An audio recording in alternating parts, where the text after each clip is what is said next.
When Ben Matthews bought his dream home for just $200,000, he thought he'd found the deal of a lifetime.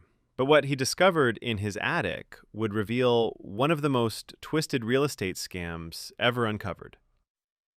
Ben had always been practical about homeownership. The 1960s colonial wasn't perfect, it needed paint and had drafty windows, but the price was unbeatable.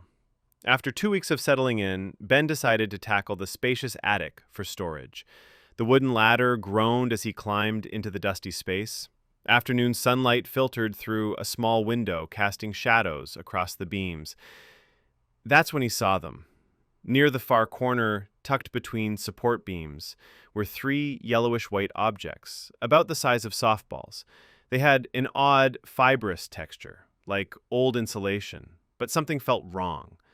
They were too perfectly round, too deliberately placed at regular intervals. Ben pulled out his phone and snapped a photo.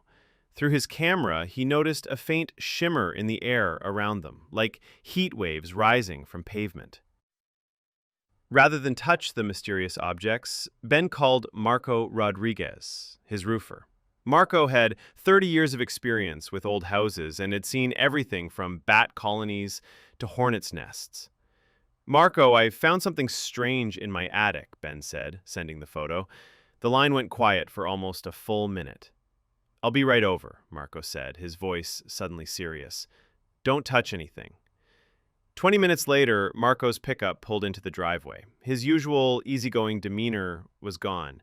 He barely acknowledged Ben's greeting as he headed straight for the attic ladder. In the attic, Marco examined the objects with intense focus. He pulled on latex gloves and used a flashlight to study each sphere carefully. "This isn't insulation," he said finally. "These were placed here deliberately." "What do you mean?" Marco stood up slowly, his expression grim. "Ben, what did you pay for this house?" "200,000? Why?" Marco's shoulders sagged. "I've got a contact who specializes in situations like this. His name is David Chen. I need you to trust me. And don't stay in the house tonight." The next morning, David Chen arrived in an unmarked white van. He was a slight man in his 40s with gray hair and the careful movements of someone who'd spent years dealing with hazardous materials. "I'm a forensic pest control specialist," he explained. "I work with law enforcement on cases involving deliberate contamination." Marco filled me in. "Deliberate contamination in my attic? Let's see what we're dealing with." In the attic, David examined the objects with scientific precision. He photographed them, took air quality readings, and used a small probe to test their surface. Finally, he used surgical tweezers to carefully pierce one sphere. What happened next made Ben's blood run cold. The outer shell split open like a cocoon, releasing dozens of small, dark pellets that scattered across the attic floor. But these pellets moved with purpose, rolling in coordinated patterns that defied gravity. "Pheromone delivery system," David said, quickly putting on a respirator mask. "Highly sophisticated. These pellets release concentrated rodent attractants, chemical signals that drive mice and rats into a feeding frenzy." As if summoned, Ben heard scratching sounds from within the walls. The scratching grew louder, more frantic. Then the first mouse appeared, squeezing through a gap in the floorboards. Then another. Within minutes, the attic was alive with rodents, all converging on the scattered pellets with desperate hunger. "We need to get out," David said, but it was too late. The mice weren't just eating the pellets. They were becoming aggressive, chewing through wooden beams with supernatural intensity. The floor beneath Ben's feet began to sag and crack. The pheromones were driving the rodents into a destructive rampage that was literally eating the house from the inside out. Back in David's van, the specialist explained what Ben had stumbled into. "You're the victim of a property flip scam, but this is the most sophisticated version I've ever seen. Someone installed those pheromone devices before the house went on the market.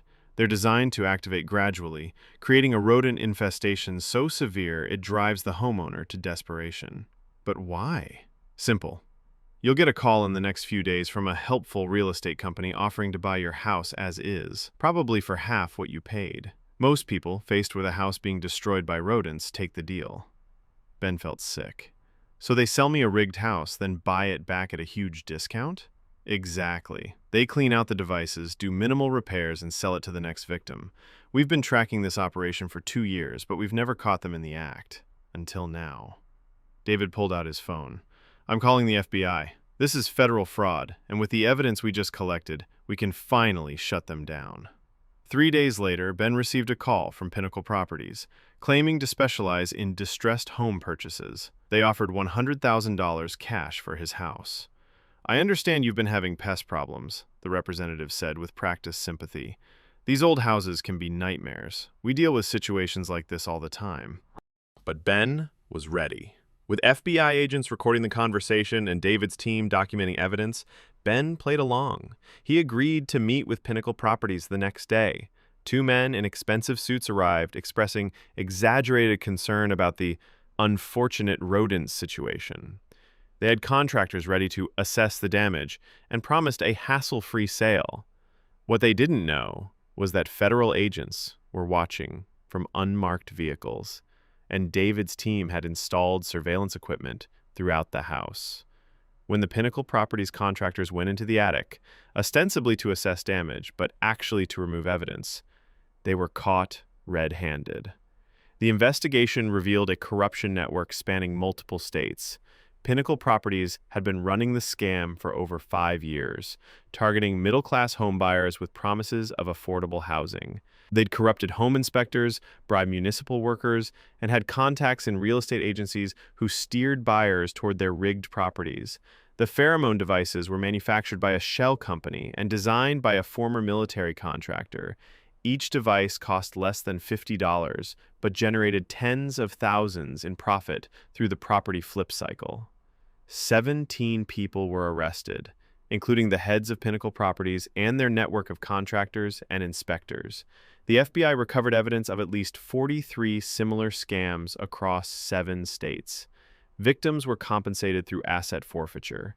Ben's house was thoroughly cleaned and restored using his compensation money. The pheromone devices were removed, damaged sections rebuilt, and a comprehensive pest control system installed. What had started as a nightmare became a blessing. Ben ended up with a fully renovated home worth far more than what he'd originally paid. But the real victory was justice. The Pinnacle Properties scam had destroyed families, bankrupted elderly homeowners, and preyed on people's dreams of homeownership. Thanks to Ben's discovery and David's expertise, one of the most sophisticated real estate frauds in history was finally brought to light. Ben's story serves as a reminder that if a deal seems too good to be true, it probably is. But it also shows that ordinary people can make a real difference.